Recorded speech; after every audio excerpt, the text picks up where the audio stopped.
Tom, acorda! Hoje é dia da nossa atividade das profissões. Acorda!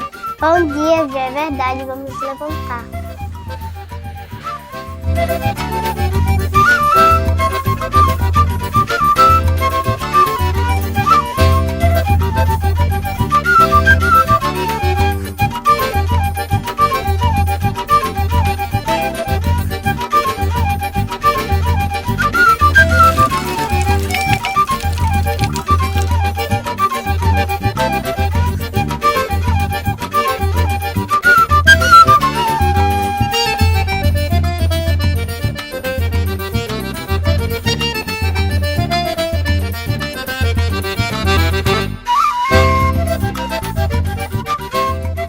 Beatriz, vamos ver agora o que tem na atividade?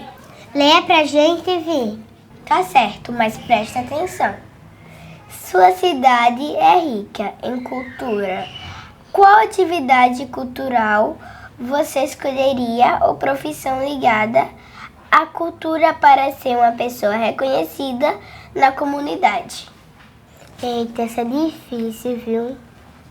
Vamos pensar. Eita, vê se a gente fosse guia de turismo. Eita, Tom, isso ia ser massa. Apresentar a casa de Marechal Deodoro. Eita, Vila, foi o primeiro presidente do Brasil, não foi? Sim, foi mesmo. Marechal Deodoro foi simplesmente o proclamador e o primeiro presidente do Brasil, né? Nascido aqui nessa cidade, nesta casa, um dos terceiros filhos mais velhos da Dona Rosa. Os primeiros foram Hermes, Severiano e Marechal Deodoro. Proclamador e primeiro presidente brasileiro. Bom, aqui nessa cidade, Dona Rosa Fonseca, no caso Rosa da Fonseca e Manuel Mendes da Fonseca. A Dona Rosa, aqui na cidade, ela era dona de engenho de cana-de-açúcar. O pai, Manuel Mendes da Fonseca, era capitão do Império na época. E nessa cidade eles tiveram 9 filhos, foram 8 homens e 2 meninas, porque o caçula, o mais novo, nasceu no Rio de Janeiro. O Deodoro era o terceiro filho mais velho da família. Nasceu aqui nessa casa, em 5 de agosto de 1827, né? Foi criado como todos os deodorenses aqui, sendo que eles uma família abastada, uma família de posse, né? E chegou a ser o proclamador e primeiro presidente brasileiro, esse garoto.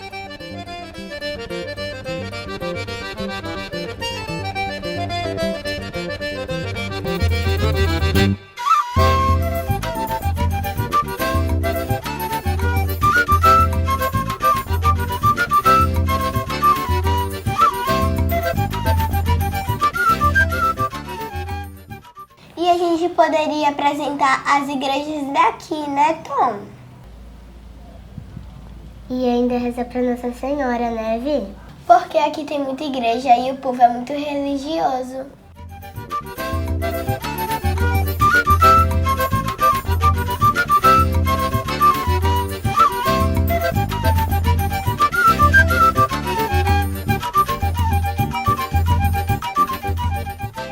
Ainda por volta de 1636, mais ou menos assim, a gente tem uma fuga desesperada franciscana pela Bahia.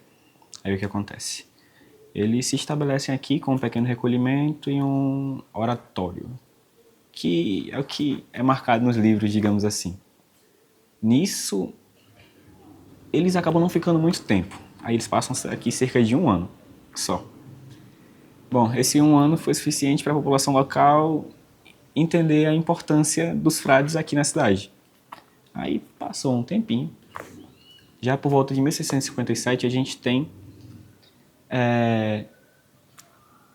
com a população vendo que a presença franciscana era de suma importância para a cidade, eles fazem como se fosse um requerimento. Eles solicitam às autoridades locais, e as autoridades locais acabam solicitando à custódia franciscana a construção de um convento e essa movimentação dos frades para cá. Então aí acaba se iniciando o que é o franciscanismo na cidade de Marechal Deodoro, digamos assim, né? Bom, já em 1660 a gente tem a fundação do espaço. Essa fundação vem só para o convento? Não. Ela vem para 3 conventos de município não, do Nordeste, que é São Cristóvão em Sergipe, Nossa Senhora dos Anjos em Penedo e o Complexo Conventual Santa Maria Madalena e Marechal Deodoro, que é onde a gente está falando. Inicialmente, o convento ele não tinha posse do espaço. Ela pertencia à Irmandade Nossa Senhora da Conceição ainda. Então, até que essa posse ela fosse transferida, ficou em pequenas construções, o desenvolvimento não foi tão marcante. Em 1684 é que começa, digamos assim, realmente a construção, porque a pedra fundamental ela é lançada em 1684. Então, acaba finalizando a capela 5 anos depois, no estilo do barroco, tal, uma capela suntuosa, linda. A partir disso, a gente tem todo o desenvolvimento também do convento religioso.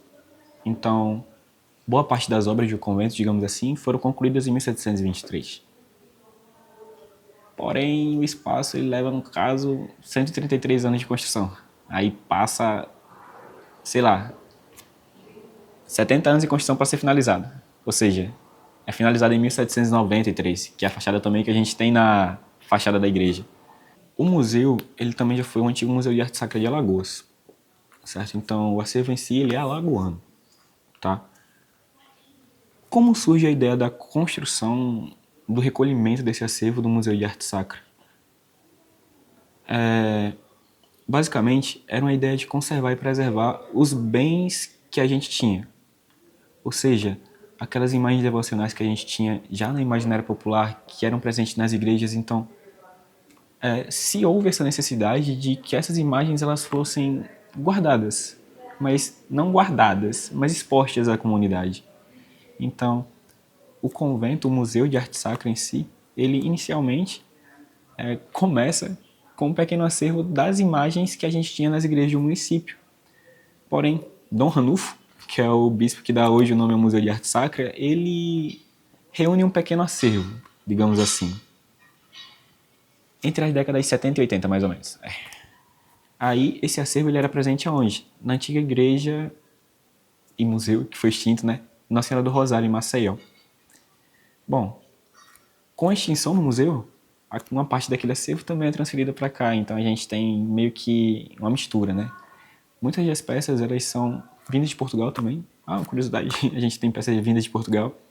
Mas muitas das peças do Museu de Arte Sacra em si, elas vêm das igrejas do município, principalmente por conta da devoção.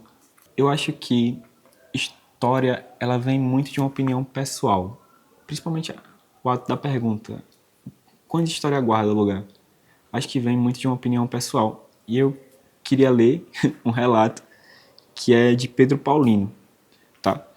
Novos e belos como a obra de pouco tempo, quando datam de mais século. Ali tive saudade da maneira de sentir outrora, como que perdurando no olfato o odor de incenso das festas que nele assistiram há tão longos anos. Impressões que ficarão no tempo que era um menino. Em luto era o que os olhos ali viam. Tudo isto produzindo no espírito luta entre prazer e tristeza. O ideal e a realidade tendo como consequência o riso e o choro. Como que ouvia o som do coro da música nas festas de seu tempo. Uma verdadeira loucura. Limpando as lágrimas dos olhos, procurei afastar-me pensando já no quanto cumpria e poderia fazer a bem da conservação do majestoso templo, vendo-se tão balde de recursos. No caso, é uma opinião pessoal de como ele viu o convento, né? Quando ele era muito pequeno e na atualidade. Na atualidade daquela época, na época dele, enfim. Mas, como relato pessoal em si, a gente como monitor, guia do Museu de Arte Sacra, a gente percebe algumas perguntas, principalmente como curiosidade das pessoas que já são da cidade, do município. Como, por exemplo, algo que ficava muito na imaginária popular é de que a gente tinha um túnel embaixo do convento que ele ia sair no cemitério. Rapaz, Jobinho, tu conhece aquele túnel? Que não sei o quê. Tu já desceu naquele túnel? Tu já foi bater no cemitério? Poxa, eu queria. Eu queria. A semelhança com Roma é gritante, né? Se fosse assim. Mas infelizmente, a gente tem que dar uma notícia quando os visitantes vêm pra cá de, poxa, não é, né? Não é um túnel que vai bater no cemitério. Eu gostaria muito que fosse, mas infelizmente não é. A gente mostra o que era uma cripta mortuária dedicado ao sepultamento da família que custou as obras do altar lateral da Igreja Conventual Santa Maria Madalena. Como desenvolvimento cultural, eu acho que ele tende a passar uma mensagem mais simplista, digamos assim. Da gente buscar realmente o que Deus quer de nós. Eu acho que as pessoas da cidade, elas deveriam ser mais curiosas, digamos assim. Aí a gente percebe que não há, às vezes, uma grande procura até mesmo da população do município, digamos assim, a conhecer, a buscar pela história. A gente vive num berço. A gente está num lugar que transpira cultura, transpira história, transpira arte. O barroco. A gente tem uma igreja barroca. Da Escola Franciscana do Nordeste, a gente foi a última. Ou seja, o barroco da gente é único no Brasil inteiro. Mas muita gente não sabe disso, porque a gente meio que falta um pouco da curiosidade. Então, acho que apesar de transmitir muita cultura, carece da população querer essa cultura, buscar essa cultura, conhecer essa cultura.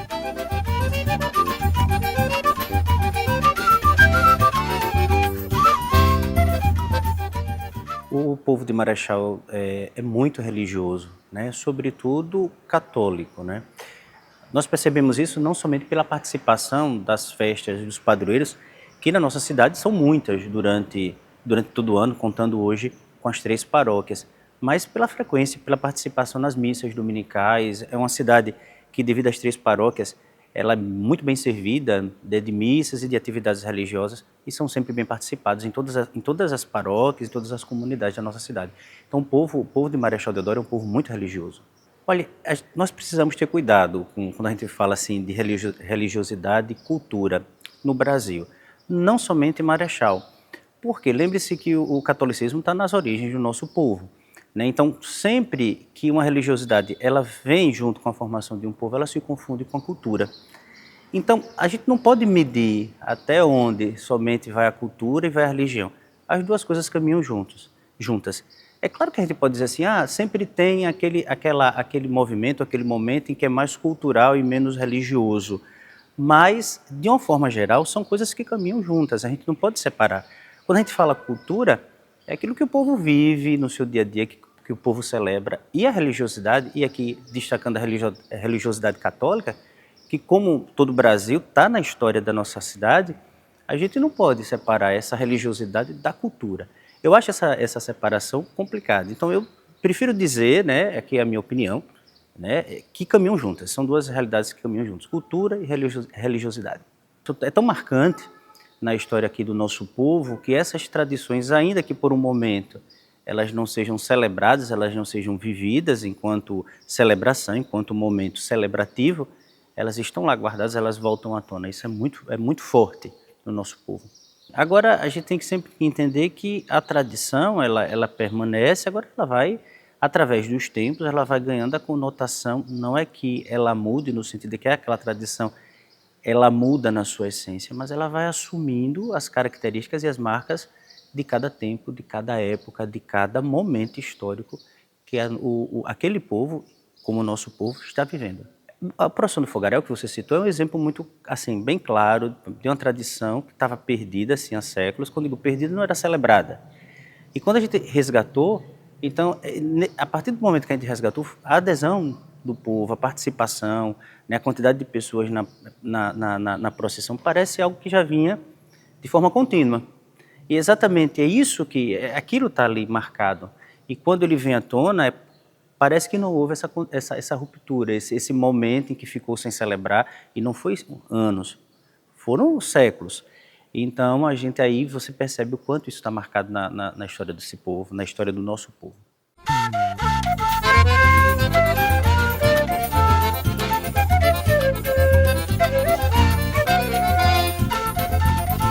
Imagina a gente trabalhando na praia, Vi. Ser guia na Praia do Francês ia ser ótimo, né?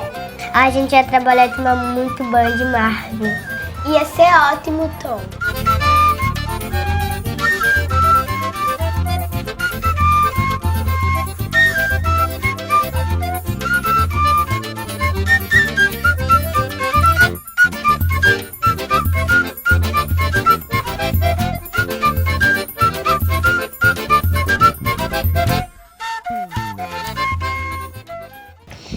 se a gente tocasse na banda? Aí a gente ia ser profissional na música, Tom. E aqui tem tanta banda, né, Vi? Tu ia querer tocar o quê, Tom? Ai, Vi, eu queria tocar flauta.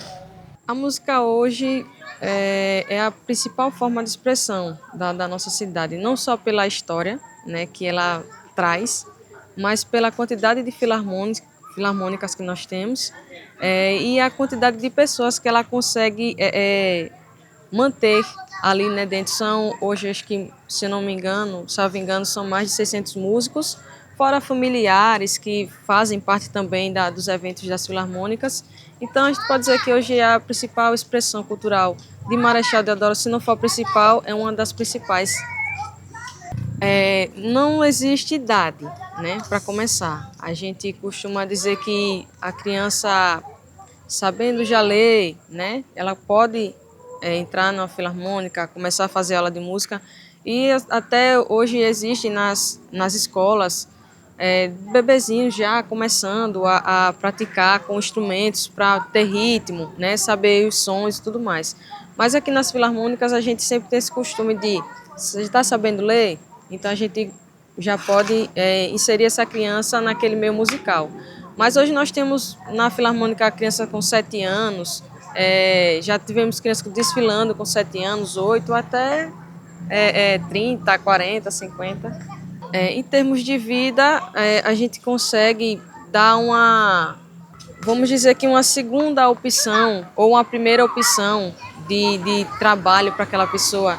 A gente consegue fazer, aquela pessoa pode trabalhar com música, né, no meio militar, que aqui na nossa cidade eu acho que é o que todo músico almeja, se não todo, mas a maioria deles, né? Mas hoje em dia também tem várias outras áreas que o músico pode trabalhar, né? Pode trabalhar tanto em escolas, pode trabalhar sozinho, instrumento solo, fazendo casamentos, fazendo eventos, e em outras bandas também, né? Não só da musicalidade alagoana, né? Talvez esteja sendo errado falar dessa forma, mas já foi considerada e talvez ainda possa ser considerada do Brasil, né?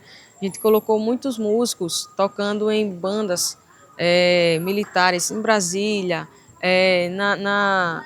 no Rio de Janeiro, em toda a parte do Brasil, se você for olhar, existe um músico de Marechal, hoje com menos frequência, né? Mas existem registros até, salvo engano, na Manuel Alves tem, do Manuel Alves, né? Ele tem anotado todos os músicos que ele, apenas ele, conseguiu, né, fazer com que entrasse na área militar e foi para fora daqui do nosso estado, foi para fora da nossa cidade. Só ele, né, tem um registro enorme, com um livro enorme desses músicos. Então, imagine os outros maestros, né, que também fizeram o mesmo trabalho durante anos. Então, a gente pode sim considerar não só do estado, mas também do Brasil.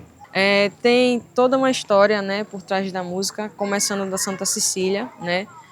Como já foi citado, são hoje mais de 600 músicos, se não a principal, uma das principais formas de cultura da nossa cidade, e eu acho que hoje é a que mais movimenta, né, que a gente mais consegue manter ainda, né? A gente sabe que hoje cultura é muito difícil em qualquer lugar do Brasil, pelo avanço, eu creio, da tecnologia. Às vezes os jovens já não querem mais, né, buscar essas raízes da cultura, mas a música consegue se manter e hoje eu acho sim que ela é uma das principais. Vi, vamos andar de bicicleta? Vamos, até crescer a gente vai ter muito tempo para escolher. Em verdade, Vi, vamos. A cultura daqui só cresce, a gente ainda tem muitos anos. Agora é hora de brincar.